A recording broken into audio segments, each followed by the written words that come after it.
Bonjour, donc moi je m'appelle Marilène Zietek, je suis céramiste depuis maintenant 6 ans sur Giromagny et donc le nom de l'atelier s'appelle Envol Création. Alors je suis installée ici depuis à peu près 6 ans maintenant, depuis janvier 2014 précisément. Je me suis installée ici à la suite de mes études et je suis actuellement en fait dans l'atelier de mon grand-père.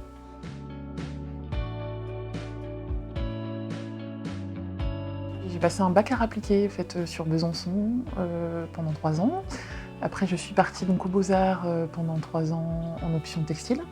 Et après, j'ai fait un Institut européen des arts céramiques sur Guebwiller, en Alsace toujours, pendant 1 an. Alors pourquoi la céramique? C'est une bonne question.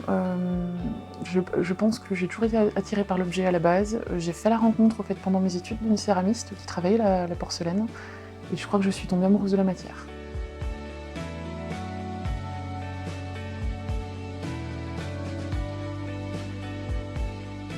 Alors moi je travaille principalement avec une technique de moulage pour les 3/4 de ma production. Donc je réalise mes formes, je moule mes formes en une seule ou en plusieurs parties. Ensuite je vais couler de la porcelaine liquide dans mes moules un petit peu comme un chocolatier va faire un œuf en chocolat, je vais faire une porcelaine. Et c'est comme ça que je vais créer vraiment mes objets. Et après ma seconde technique c'est de travailler à partir de fines plaques de porcelaine dans lesquelles j'ai incrusté des dentelles. À partir de patrons, du coup, je vais découper mes formes sur mes plaques de porcelaine et je vais monter mon objet en 3 dimensions à la fin. Donc la céramique se passe sur un laps de temps assez long quand même.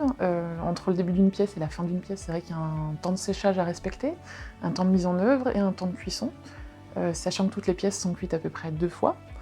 Une première fois à 980 degrés et une seconde fois à 1280 degrés. Pour développer l'émail et les couleurs.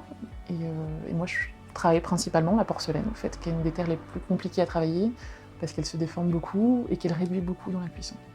Alors effectivement, le type d'argile a une influence, parce que j'ai choisi la porcelaine justement pour ça, parce qu'elle est très translucide, en fait. On peut vraiment voir la lumière à travers. C'est une terre qu'on peut travailler très finement, donc qui est très agréable aussi pour boire dedans, parce qu'on n'a pas un bord, par exemple, très épais. C'est une porcelaine avec laquelle on peut aussi jouer avec le son, faire des clochettes, des choses comme ça, parce que le son est vraiment très particulier. Et moi, c'est pour toutes ces raisons-là que j'aime beaucoup la porcelaine.